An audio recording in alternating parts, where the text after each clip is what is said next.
semuanya, welcome to my YouTube channel. Di sini saya akan menjelaskan mengenai perlawanan rakyat Indonesia terhadap kolonial Belanda. Sebelumnya, perkenalkan, nama saya Naili Rizkia, biasa dipanggil Miss Naili. Dan saya akan menjelaskan mengenai 5 perlawanan bangsa Indonesia atau rakyat Indonesia terhadap kolonial Belanda. 5 perlawanan tersebut antara lain, yang pertama yaitu perlawanan Pattimura, yang kedua ada Perang Padri, yang ketiga ada perlawanan Diponegoro atau Perang Diponegoro, yang keempat ada Perang Puputan Jagaraga, dan yang kelima ada perlawanan Sisingamangaraja ke-12. Nah, yang pertama yaitu ada perlawanan Pattimura. Perlawanan Pattimura ini dilatar belakangi oleh yang pertama, adanya monopoli yang dilakukan oleh Belanda. Yang kedua, perpindahan yang terjadi dari kekuasaan dari Inggris ke tangan Belanda. Yang ketiga, adanya wajib pajak dan pembayaran wajib sehingga menyusahkan rakyat pada saat itu. Terus yang keempat, adanya Belanda pada saat itu mengeluarkan uang kertas sebagai pengganti uang logam. Nah, karena latar belakang tersebut, akhirnya tokoh pemuda yang bernama Thomas Matulesi atau yang kita kenal sebagai Kapiten Pattimura ini memimpin perlawanan pada tahun 1817, dibantu oleh tokoh lainnya atau teman-teman dari Thomas Matulesi ini, yaitu ada Anthony Ribuk, ada Paulus Tiahahu, ada juga Christina Martha Tiahahu.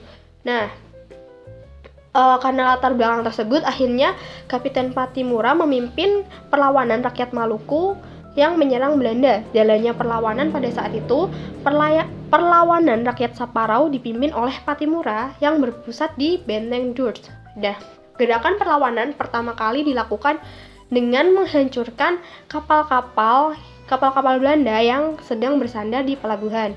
Nah, para pejuang Maluku pada saat itu kemudian menuju ke Benteng Durs.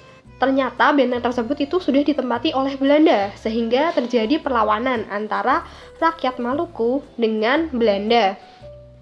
Nah, akhirnya rakyat Maluku ini berhasil memanjat dinding dari benteng tersebut dan berhasil masuk ke benteng tersebut, kemudian dapat membunuh salah satu residen dari Belanda, yang akhirnya Benteng Durs tersebut itu dapat dikuasai oleh rakyat Maluku.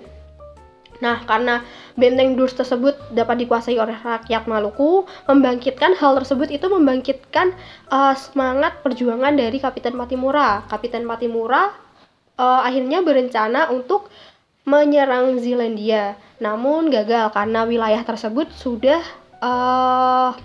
ada pertahanan yang kuat dari Belanda. Nah, karena Benteng Durs dapat dikuasai oleh Maluku, akhirnya Belanda ini mengirim bantuan lebih besar dengan disertai kapal-kapal sewaan dari Inggris dan persenjataan yang lebih lengkap. Perlawanan ini akhirnya dapat dipatahkan.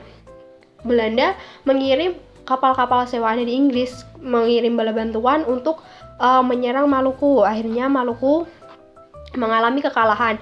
Namun perjuangan Kapiten Pattimura tidak berhenti sampai di situ. Pattimura masih melakukan perlawanan, masih melakukan penyerangan di hutan-hutan. Namun akhirnya tertangkap oleh Belanda setelah 6 bulan memimpin perlawanan, dan teman atau tokoh perlawanan lainnya seperti Paulus Tiahahu juga tertangkap dan dihukum mati. Pada saat itu, pada tanggal 16 Desember 1817, setelah Kapiten Pattimura ditangkap, dia pun dihukum mati. Sedangkan tokoh lainnya seperti Christina Martha Tiahahu ini, dia masih melakukan perjuangan, namun akhirnya ditangkap dan dibuang untuk bekerja rodi di Jawa. Namun pada saat hendak diantarkan ke Jawa, Christina mendengar kabar kalau ayahnya sudah meninggal. Akhirnya dia tidak mau makan dan tidak mau bicara dan jatuh sakit. Dan pada tanggal 2 Januari 1818, si Christina Martha Tiahahu ini wafat. Dan ada kisah bahwa kalau jasad dari Christina Martha Tiahahu ini dibuang ke laut, yaitu antara Pulau Buru dan Pulau Tiga. Yang kedua ada Perang Padri. Perang Padri ini dilatar belakangi oleh yang pertama, konflik internal antara kaum adat dengan kaum Padri. Kaum Padri ini merupakan kaum pendatang yang ingin memurnikan ajaran agama Islam di Minangkabau. Nah, sebutan Padri itu sesuai dengan sebutan orang Aceh, Padir. Padir itu artinya tempat persinggahan para jamaah haji. Orang Belanda menyebutnya Padri itu dikaitkan dengan padre atau bahasa Portugis untuk menunjuk orang-orang yang berpakaian putih. Pada saat itu kaum adat menggunakan pakaian berwarna hitam. Kemudian kaum Padri ini ingin memurnikan ajaran agama Islam di Minangkabau karena meskipun kaum adat dan kaum Padri ini sama-sama Islam, namun kaum adat ini masih melakukan hal-hal yang terlarang, hal-hal yang dilarang oleh agama Islam seperti mabuk ataupun judi. Dan yang kemudian latar belakang yang kedua yaitu Belanda membantu kaum adat. Namun pada akhirnya kaum adat dengan kaum Padri bersatu untuk melawan Belanda. Seperti yang kita ketahui, taktik Belanda yaitu taktik adu domba. Kemudian jalannya perlawanan. Yang pertama, pada saat itu Belanda itu terpecah fokus karena harus menghadapi perlawanan di Ponorogo. Kemudian waktu perlawanan, pasukan Padri itu terdesak dan benteng Bonjol pada saat itu dapat dimasuki oleh pasukan Belanda, sehingga wilayah Bonjol itu dapat dikepung oleh Belanda dan mengakibatkan Tuanku Imam Bonjol beserta pasukan-pasukannya harus menyerah pada tanggal 25 Oktober 1837. Nah, karena ingin menjamin keselamatan warganya, pada tanggal 28 Oktober 1837 ini Tuanku Imam Bonjol beserta rakyat Minangkabau harus menandatangani persetujuan damai yaitu Plakat Panjang pada tahun 1833. Perjanjian Plakat Panjang itu berisi yang pertama, penduduk dibebaskan dari pembayaran pajak atau kerja rodi. Yang kedua, Belanda akan menjadi penengah jika timbul perselisihan antara penduduk.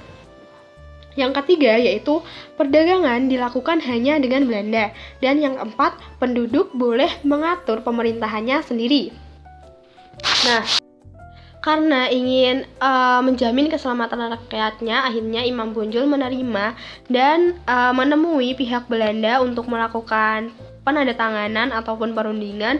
Namun hal tersebut itu hanya siasat Belanda, siasat licik Belanda untuk menangkap Imam Bonjol. Pada saat Imam Bonjol perjalanan untuk menemui Belanda, akhirnya Imam Bonjol pun tertangkap dan dibuang ke Cianjur, sehingga pada tahun 1854 Imam Bonjol wafat di Manado. Yang ketiga ada Perang Diponegoro. Yang latar belakang dari perang Diponegoro ini, yang pertama yaitu wilayah Kesultanan Mataram semakin sempit. Yang kedua, Belanda ikut campur tangan dalam urusan intern kesultanan. Yang ketiga, timbulnya kekecewaan di kalangan ulama karena masuknya budaya barat yang tidak sesuai dengan ajaran agama Islam. Yang keempat yaitu kehidupan rakyat yang semakin menderita. Yang kelima yaitu Belanda pada saat itu memasang patok-patok yang melewati makam leluhur Diponegoro. Nah, dalam perang Diponegoro ini, tokoh-tokohnya yaitu ada Pangeran Diponegoro, ada Kiai Maja, Ali Basyah Sentot, ada Pangeran Mangkubumi, dan ada Nyi Ageng Serang. Nah, jalannya perlawanan Diponegoro atau perang Diponegoro, yaitu pusat perlawanan Diponegoro itu pusat perlawanannya berada di Gua Selarong. Lalu taktik yang digunakan oleh Diponegoro adalah perang gerilya atau perang sabil. Jadi Pangeran Diponegoro pada saat itu tuh menyerang pos satu ke pos yang lain, sehingga pada saat itu Belanda menjadi kebingungan karena kelincahan Pangeran Diponegoro, sehingga Jenderal de Kock menggunakan taktik yang disebut taktik benteng sel-sel. Nah, dengan taktik benteng sel-sel tersebut, perlawanan Diponegoro itu dapat diatasi. Akhirnya Belanda pada saat itu berhasil menangkap Pangeran Diponegoro pada tanggal 28 Maret 1830 dan akhirnya Pangeran Diponegoro itu dibawa ke Batavia dengan kapal Polas lalu diasingkan ke Manado. Pada tahun 1834, Pangeran Diponegoro itu dipindahkan pengasingannya dipindahkan ke Makassar dan akhirnya beliau wafat pada tanggal 18 Januari 1855. Yang keempat ada Perang Puputan Jagaraga. Perang Puputan Jagaraga ini terjadi di Bali ya teman-teman. Latar belakang Perang Puputan Jagaraga yaitu yang pertama, Belanda menolak diterapkannya hukum tawan karang. Hukum tawan karang atau hak tawan karang ini adalah hak yang dimiliki oleh kerajaan-kerajaan Bali untuk merampas seluruh muatan ataupun penumpang-penumpang kapal asing yang karam di perairan Bali. Yang kedua, Belanda menawarkan perjanjian agar Raja-Raja Bali mau menghapus hak tawan karang. Dan yang kedua ada Raja harus melindungi perdagangan Belanda di Bali. Yang ketiga, Belanda ingin menguasai daerah Bali. Nah, jalannya Perang Puputan Jagaraga. Yang pertama, Belanda pada saat itu dipimpin oleh Picos menyerang kerajaan Klungkung, kerajaan Jembrana, dan kerajaan Buleleng. Sehingga pada saat itu benteng Jagaraga dapat dikuasai oleh Belanda. Yang kemudian para raja pada saat itu berlari ke daerah selatan sehingga Raja Karangasem dan Raja Buleleng akhirnya mengorbankan perang puputan atau perang yang sampai titik darah penghabisan.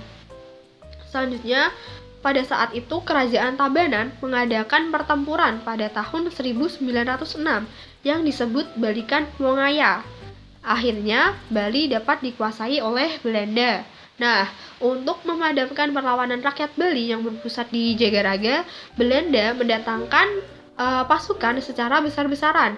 Maka setelah mengatur persiapan, mereka langsung menyerang benteng Jagaraga. Dan pada saat itu juga terbunuhnya Raja Buleleng dan Patih Ketut Jelantik. Maka jatuhlah kerajaan Buleleng ke tangan Belanda. Ada perlawanan Sisingamangaraja ke-12. Nah, latar belakang dari perlawanan Sisingamangaraja ini yang pertama, Belanda ingin menguasai daerah Tapanuli. Yang kedua, penyebaran agama Kristen oleh para Zening. Yang ketiga, peristiwa terbunuhnya Tuanan Balon atau Sisingamangaraja ke-10. Hal ini rakyat pada saat itu mulai berhati-hati dan tidak simpati lagi dengan masuknya penjajah Belanda ke tanah Batak. Nah, tokoh perlawanan Sisingamangaraja ini yaitu Sisingamangaraja ke-12. Jalannya perlawanan. Pada akhir abad ke-19, Sisingamangaraja ke-12 ini masih semangat atau masih giat melakukan perlawanan dan masih bekerja sama dengan para pejuang Aceh.